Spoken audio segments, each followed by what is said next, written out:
Irmãos e irmãs, vamos iniciar a nossa meditação desta quarta-feira, dia 14 de setembro.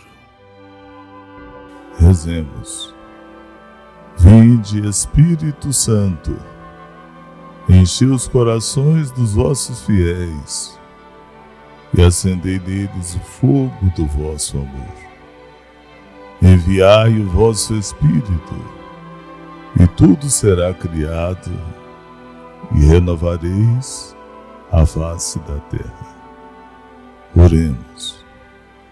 Ó Deus, que instruístes os corações dos vossos fiéis com a luz do Espírito Santo, fazei que apreciemos retamente todas as coisas, segundo o mesmo Espírito, e gozemos da sua consolação.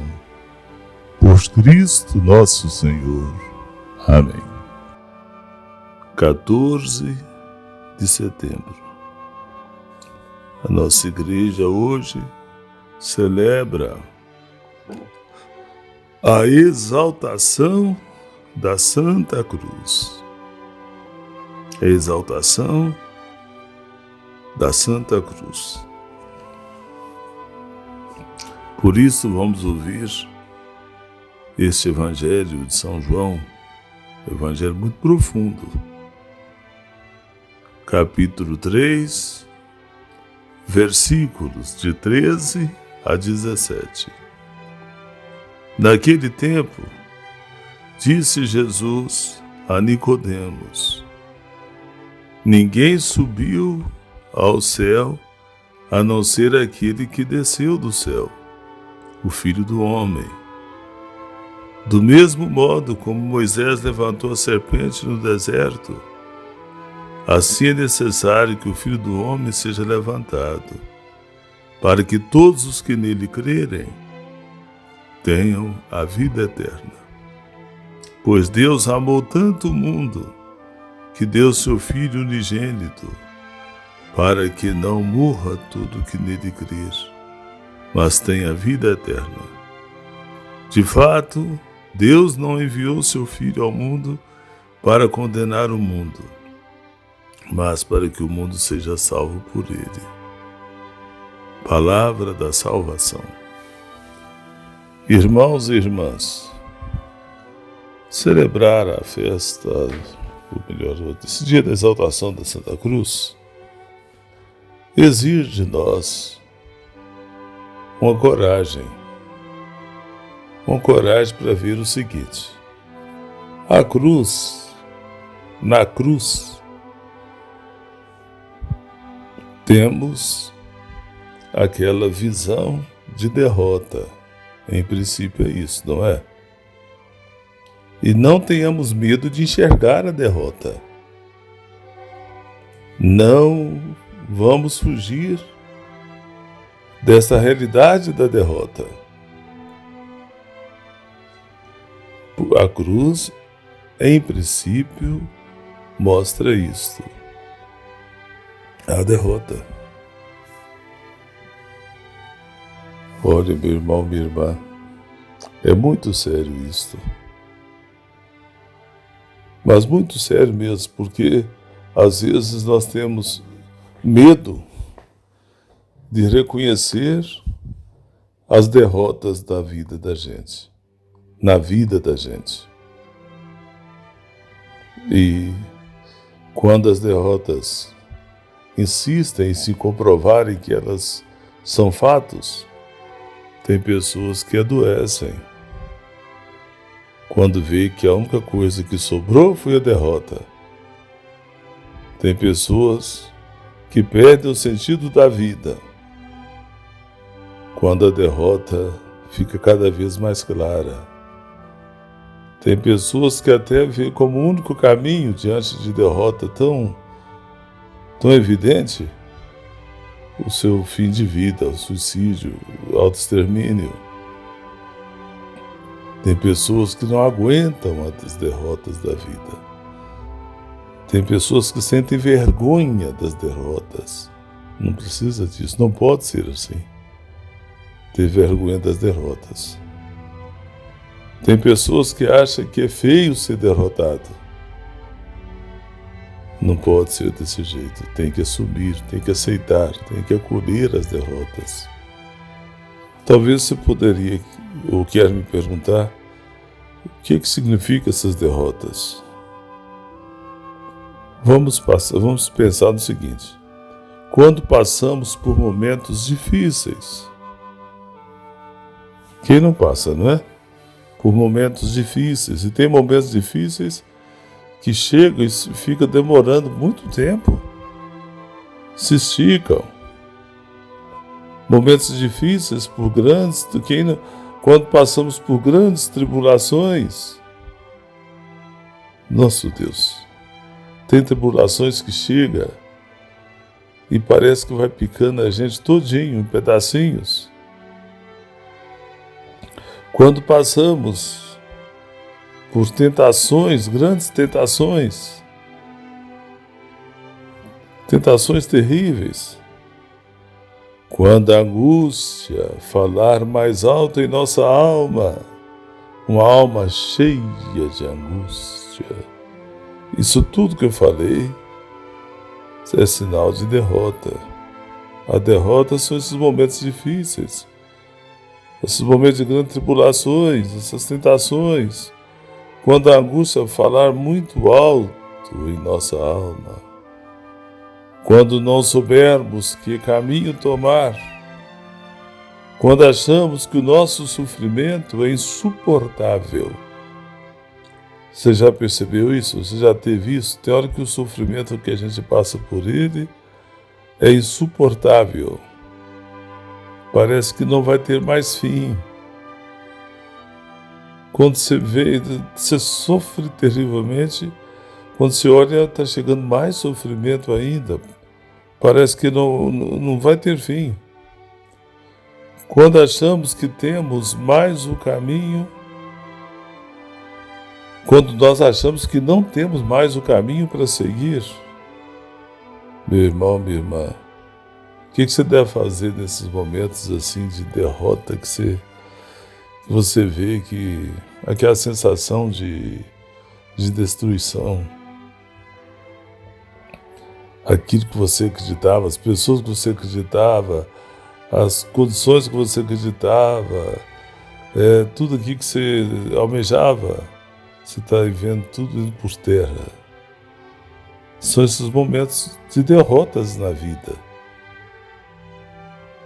E nós não podemos ter medo de passar por essas derrotas. Olha, por isso que eu falei que nós temos que ter coragem para meditar o que eu estou propondo hoje.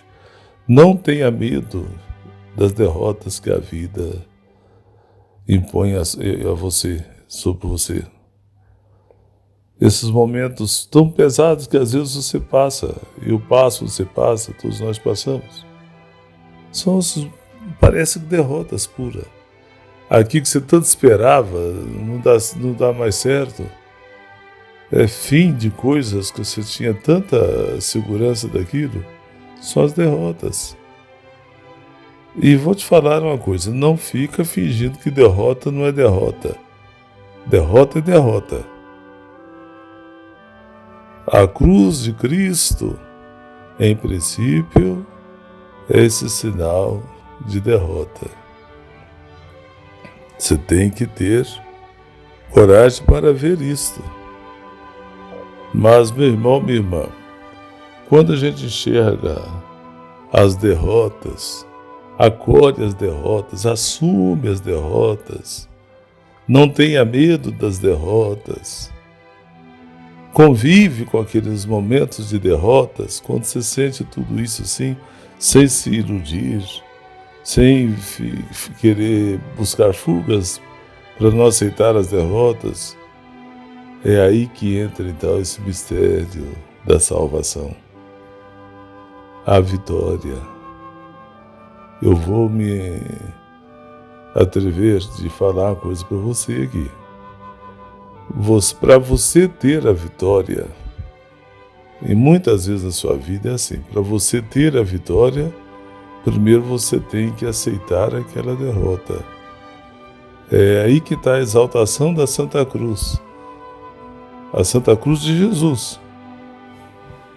Essa Santa Cruz que mostra pra gente que a derrota é fato. Ela é concreta, ela é real. Mas ela não predomina. Porque depois que você passa pela derrota, a derrota te purifica. A derrota te limpa.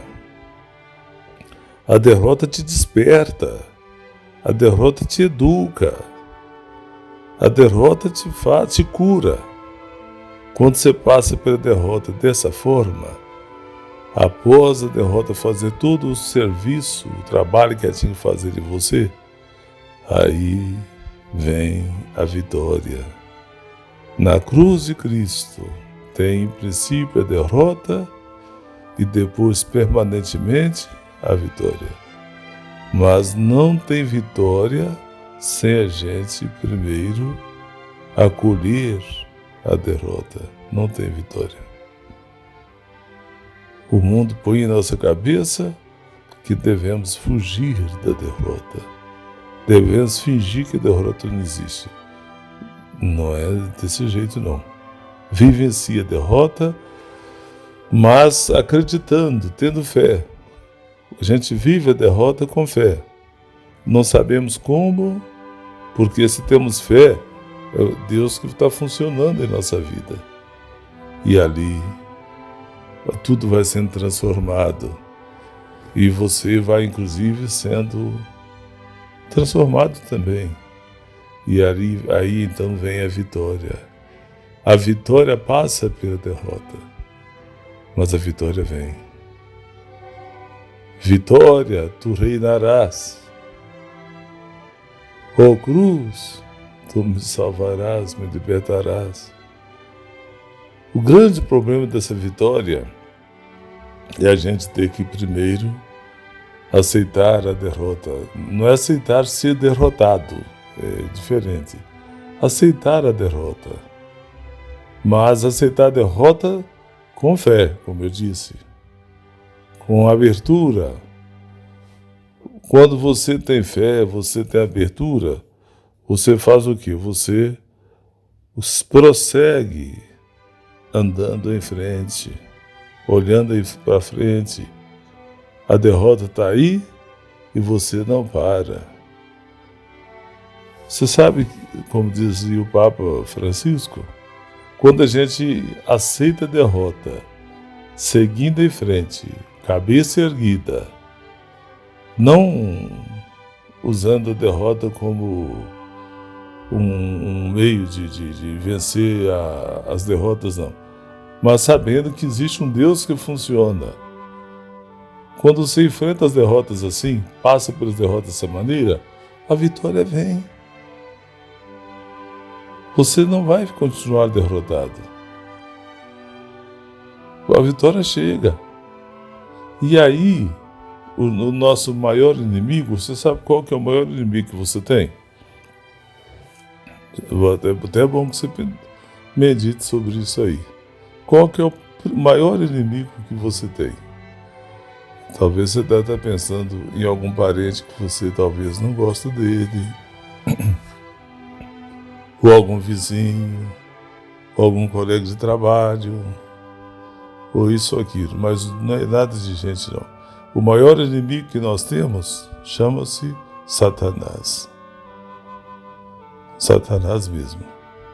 E o Satanás quer que nós não aceitamos a derrota, brigamos contra a derrota para que ele continue nos destruindo. Quando você aceita a derrota e a vitória vem, como diz o Papa Francisco, o Satanás fica amarrado. É isso aí. Satanás fica amarrado. Porque você não ficou revoltado com a derrota. E, sobretudo, através da derrota, você aceitou a vitória. A vitória chegou. E o Satanás ficou acorrentado. O Papa fala até mais assim. Satanás fica acorrentado. Mas o Papa nos adverte, toma cuidado que o Satanás está acorrentado, mas latindo, ele late. E se você chegar perto dele quando ele está latindo, se você der um espaço mínimo, ele te ataca ali. Porque a gente aproxima-se desse Satanás. Satanás não é um espíritozinho aí de chifre, de feio, um espírito feio, não. São situações. Mas o mais importante mesmo dessa meditação que eu queria que você observasse é isso. E olha que essa meditação de hoje está sendo muito profunda, extremamente profunda. Você pode, a partir de hoje, fazer mudanças radicais em sua vida. Quando vier derrotas, quando vier momentos difíceis, quando vier sofrimento, quando vier tudo isso que é difícil, aceita que isso vem. Não é assim aceitar que isso devia acontecer, que bom, não é festejar não. Mas aceita isso como realidade. E aí você vai ver que isso tudo será derrotado pela vitória. Essa vitória que a graça de Deus nos proporciona. Você entendeu? E insisto em dizer, o mundo quer que você faça o contrário. Que você tenha vitória sem passar pelas derrotas. Isso é uma mentira que não tem tamanho.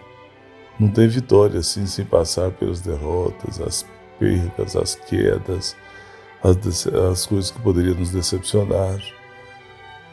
O mundo quer que você fique com raiva das derrotas, que você não aceita as derrotas, que aí você fica aflito, desesperançoso, revoltado, e aí você começa então a ceder-se para o mal. Ao invés de você acorrentar o Satanás, você dá mais espaço para o Satanás. E a vitória chega. Partindo ali, passando pelas derrotas, a vitória chega. E não chega como mérito seu. A vitória chega não é porque você foi capaz de vencer as derrotas. Você sim, se posicionou aí dentro das derrotas, assumiu e superou isso, e venceu, mas tudo isso porque tem a graça de Deus que funciona.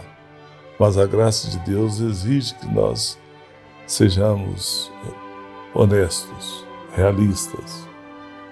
Acolhamos aí as derrotas que acontecem.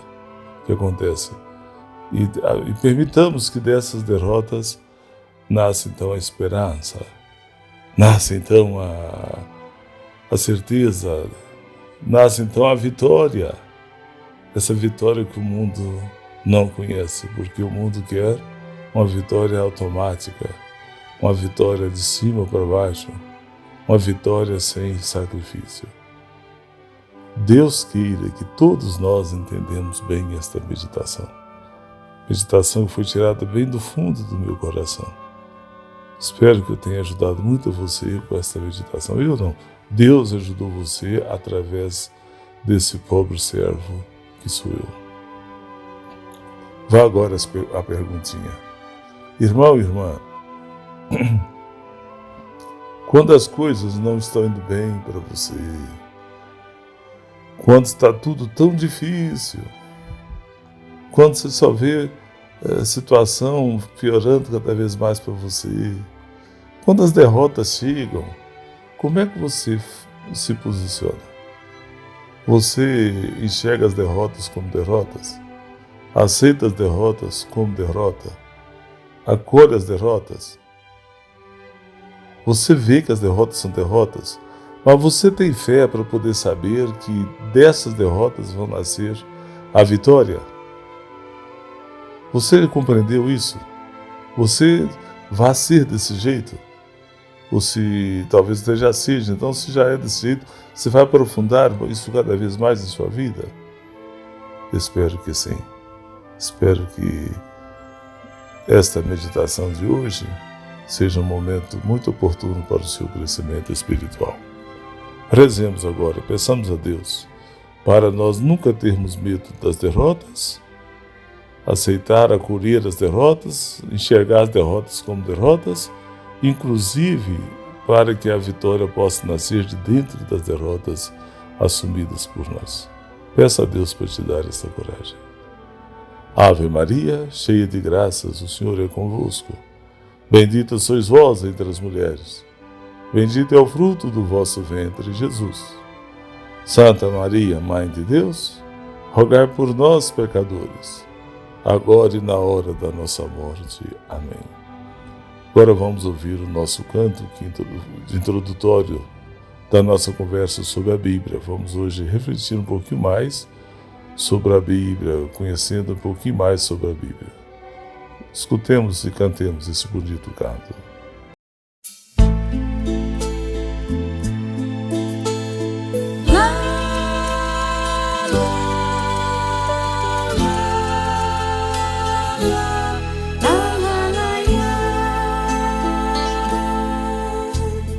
Tua palavra nos chegou por meio das tradições, contada de boca em boca, atravessou gerações. Hoje, séculos depois, contagia multidões. Que tua palavra preserve as nossas famílias, oriente nossos filhos, guie as nossas nações. Bíblia Sagrada, fonte viva de partilha, indicação que nos brilha, luz dos nossos corações.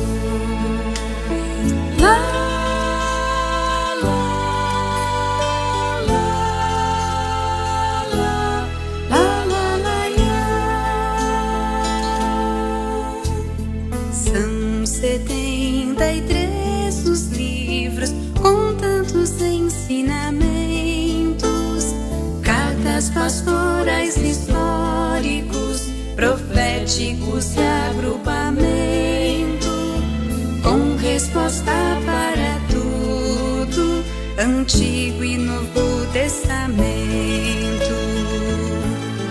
Que tua palavra preserve as nossas famílias, oriente nossos filhos e as nossas nações.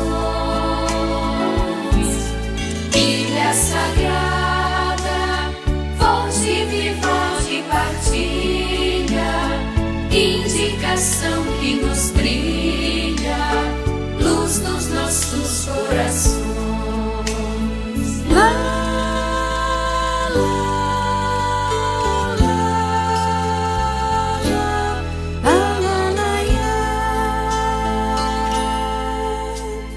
Este compêndio tão sagrado fala ao nosso coração, de Abraão a Jesus Cristo fica uma grande lição. A fé ultrapassa a morte e nasce com a ressurreição. Que tua palavra preserve as nossas famílias, oriente nossos filhos, guie as nossas nações. Bíblia Sagrada, fonte viva de partilha, indicação que nos brilha, luz nos nossos corações.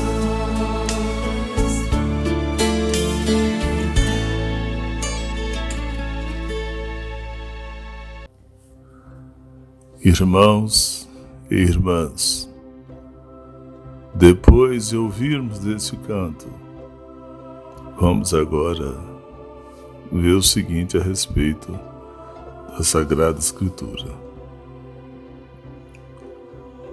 Sobre a leitura da Bíblia, o que eu vou dizer hoje é muito simples e ao mesmo tempo fundamental, é a chave para você entender a Bíblia. E às vezes as pessoas dizem, mas tem leituras na Bíblia que a gente que é leiga não consegue saber. não consegue compreender. Alguns dizem que tem leituras na Bíblia que são tão difíceis. Parece, tem alguns que acham que a Bíblia é como se fosse essas questões de física nas escolas, que os alunos têm tanta dificuldade para encontrar a resposta. Mas não é nada disso. Você sabe aonde que está toda a dificuldade da gente não entender a Bíblia, sobretudo algumas passagens da Bíblia? Porque temos tantas dificuldades por um único motivo. Um único. Não é falta de estudo, não é porque é leigo, não é porque não teve esclarecimento sobre aquele assunto, é por um motivo único. Quando você for ler a Bíblia, a primeira coisa que você tem que fazer na leitura da Bíblia é saber, ouvir o que Deus vai falar com você na hora da sua leitura. Quando você abre a Bíblia, naquela passagem que você escolheu para ler, você vai lendo a Bíblia, aquela narrativa. Enquanto você está lendo, Deus está falando para você. Deus está comunicando a você. Não tem uma música sobre a Bíblia que diz: toda a Bíblia é comunicação? Então, não tem jeito. Se você não deixar que durante a leitura Deus fala com você, se você não deixar Deus falar com você, aí você vai fazer jogadas com a Bíblia. Você vai ler a Bíblia e vai forçar algum entendimento que não é o que Deus quer que você entenda. O segredo para a gente compreender a leitura bíblica é a gente saber escutar a voz de Deus ali naquela leitura. E não é depois que você lê, acaba a leitura, que você fecha a Bíblia, que você vai escutar Deus. Deus já vai falando ali enquanto você está lendo. Quando você está lendo aquela parte da Bíblia, Deus já vai conversando com você ali. Vai conversando mesmo. Deus vai entrando ali com você naquele assunto. Deus dialoga com você, Deus mostra para você, Deus conversa com a gente. Depois que você terminar de ler a Bíblia, se você puder, aí você fecha os olhos um pouquinho, pode até manter os olhos abertos, mas para facilitar, se quiser fechar, é melhor. Aí você vai aprofundar aquilo que Deus falou com você na leitura. Você vai aprofundar, deixar o próprio Deus levar aquilo que falou, confirmar aquilo tudo que falou para você. Mas não tem jeito de compreender o que a gente lê na Bíblia se a gente não deixar Deus falar com a gente. E esse é um problema. Por que é um problema? Porque nós que queremos falar para Deus na hora da leitura. Nós queremos impor para Deus o que nós entendemos da leitura. Isso é uma falha tremenda. Para a gente poder ouvir Deus enquanto você está lendo ali, não uma voz que vem do alto, senão ali de dentro daquela leitura, Deus fala para a gente através do despertar que vai acontecendo lá dentro da gente, das descobertas que vamos fazendo, da iluminação que vamos recebendo. Deus vai falando para a gente. Deus vai conversando com a gente. Aí, meu irmão, minha irmã, você precisa de fazer uma coisa. Para você ouvir Deus, ouvir o que Deus quer falar com você, para você deixar Deus falar com você, você precisa saber escutar Deus. Escuta. Você tem que ter... Você sabe como é que a gente escuta Deus? Não é tanto pelos ouvidos, não. ouvido externo. Você escuta Deus lá dentro do seu coração. Lá no fundo do seu coração, Deus vai falando para você. Meu Deus, mas como é gostoso isso, né? Como é bom, como é esperançoso, como nos alimenta. A gente vai escutando Deus falando e ao mesmo tempo Deus vai colocando as coisas lá dentro do nosso ser. O problema é que nós colocamos muitas barreiras. Nós andamos com o nosso interior muito entupido, nossa cabeça muito cheia de vozes, né? Quantas coisas estão zoando na nossa cabeça. Às vezes você já está lendo a Bíblia ali, mas a cabeça está longe, o pensamento está pensando em outras coisas. Você não se concentra na leitura. Estou falando você, a pessoa não se concentra na leitura, porque está fazendo a leitura com a cabeça cheia. Está ali lendo a Bíblia quase que no automático, não penetra na Bíblia, por causa dessas coisas que estão aí nas suas emoções, na sua memória, na sua mente, nas suas preocupações. Então a gente costuma nem saber o que está lendo se a gente estiver nessa situação.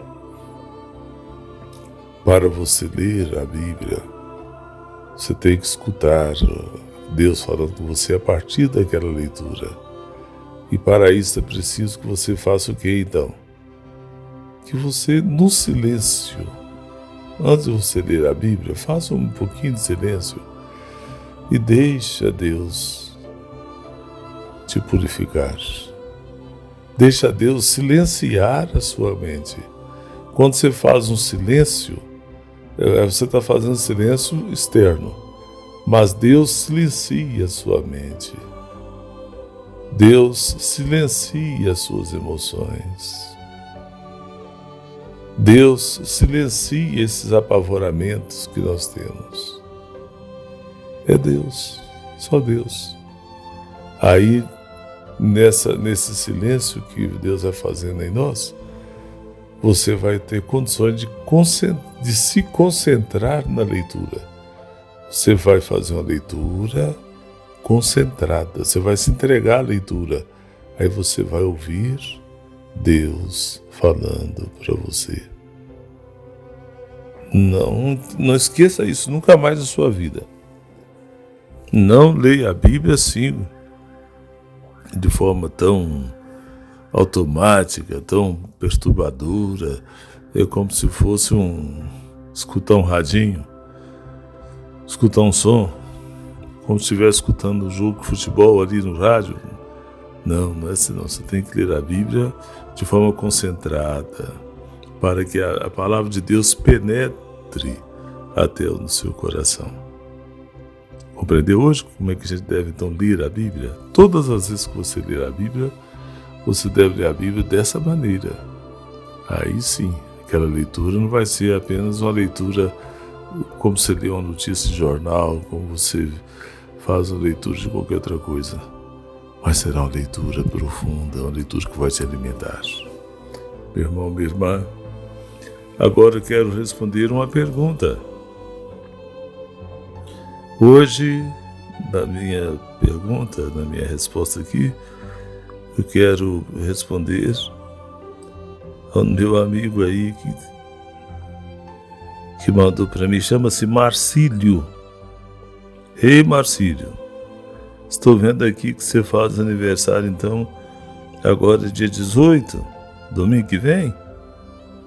Tá chegando, hein? Ele manda uma mensagem dizendo assim: bom dia, Padre. Louvado seja nosso Senhor Jesus Cristo. Domingo próximo, agora dia 18, eu completo mais um ano de vida, se Deus quiser. Gostaria muito que o Senhor me colocasse em suas orações. Que Nossa Senhora te abrace com o manto sagrado. Padre, o Senhor faz parte da minha família. O meu sonho é ter o Senhor, tê-lo um dia aqui na minha casa, celebrando a missa. Mas que bom, Marcílio, saber que tem você e sua família como amigo da gente. Pode ter certeza, quem sabe um dia eu posso ir à sua casa, rezar com vocês, e aumentar mais ainda essa amizade que vocês têm por mim, que eu tenho por vocês. Muito bom. E você já está nas minhas orações. Domingo vou rezar mais ainda. Pode ter certeza, bem mais. Mas você já está nas minhas orações, especialmente hoje. Eu já rezo todos os dias pelas tantas pessoas que escutam as minhas meditações. Todos os santos dias. Eu rezo 2 vezes por dia para vocês. Não cito o nome, mas não sei nem quais são os nomes de todos. Mas por todos aqueles que me acompanham nas minhas meditações. E rezo uma reza demorada, pedindo a Deus mesmo a força da graça, da divina providência para todos vocês. E você que está aniversariando, então, receberá uma oração bem fervorosa, bem carinhosa, nascida do fundo do meu coração para você, viu, Marcílio? A pergunta que o Marcílio me faz é muito interessante. Ele diz assim: Padre, ouço todos os dias as meditações. Gostaria de saber se é certo eu pedir Nossa Senhora para interceder por nós, sendo que a fé é um dom de Deus. Ele quer saber então, pelo que eu entendi da pergunta, se é certo a gente pedir que Nossa Senhora interceda por nós. O Marcílio, você usou a palavra mais correta: interceda. Toda vez que você pede a Deus, Deus está aí para te ouvir. Mas nós podemos pedir a Deus também por intercessores, através dos intercessores. E a Nossa Senhora é uma das principais, é a principal intercessora, né? Ela intercede a Deus por nós a todo tempo. Eu queria que você e todos que me escutam prestem atenção no seguinte: não é para vocês ficarem decepcionados comigo não, mas é uma verdade. Quando você pede, por exemplo, se eu estou com a doença e vou pedir Nossa Senhora, às vezes a gente faz até novena para Nossa Senhora, pedindo que nos ajude a ficar curados. Nossa Senhora vai levar isto para Deus. Interceder é isso. Pega o que o outro está pedindo e leva para Deus. Interceder essa que está no meio do caminho entre a gente e Deus. Não é Nossa Senhora que faz a coisa acontecer, mas ela participa desse acontecimento, porque ela é a intercessora. Quem vai realizar qualquer coisa que você pede a Nossa Senhora, quem vai realizar é Deus. Mas como é que Deus vai deixar de atender um pedido da mãe, sua própria mãe, da mãe de seu filho Jesus? De jeito nenhum. Então não tem problema você pedir a Nossa Senhora as coisas. Pode continuar pedindo, mas entendendo que ela é isso que você acabou de falar aqui nessa sua pergunta. Ela é intercessora. Não é ela é aquela que realiza, né, as coisas, mas ela intercede. Tem uma música que diz assim, eu não estou bem lembrado da letra da música, mas se nós podemos rezar um pelo outro, né, se a gente pode interceder a Deus pelo outro, muito mais Nossa Senhora, que é a mãe de Jesus, a Virgem Puríssima, aquela que está tão junto de Deus. No entanto, pode pedir, Marcelo, peça, não tem problema. Eu peço sempre a Nossa Senhora muitas coisas, sabendo que ela vai levar isso para Deus, e Deus com certeza realizará os meus pedidos por intercessão de Nossa Senhora. Desde quando eu celebrei a primeira missa da minha vida, há 32 anos atrás, todas as missas que eu celebro, Inclusive, essa meditação que eu estou fazendo com você, eu dou a bênção pela intercessão de Nossa Senhora. Eu vou fazer isso mesmo aqui com vocês. Marcílio, gostei muito da sua pergunta. Ela é muito interessante. Por que ela é interessante? Porque é uma coisa que muitas pessoas talvez não compreendiam ainda, e agora estão compreendendo. Não é desfazer de Nossa Senhora. Você imagina, Nossa Senhora pega a boda de Caná. O vinho acabou. Nossa Senhora percebeu aquilo. Ela não podia transformar a água em vinho, mas ela pediu ao seu filho para fazer isso. Ela intercedeu por aquela família, pelas pessoas. Não era ela que fez a água ser transformada em vinho, mas foi a pedido dela, foi pela intercessão dela que isso aconteceu. E assim que acontece conosco. Nossa Senhora está o tempo todo intercedendo por nós, até por aquilo que nós não pedimos, porque ela é nossa mãe. E a mãe conhece o filho, independente se o filho manifesta para ela, fala o que está sentindo ou não, a mãe já tem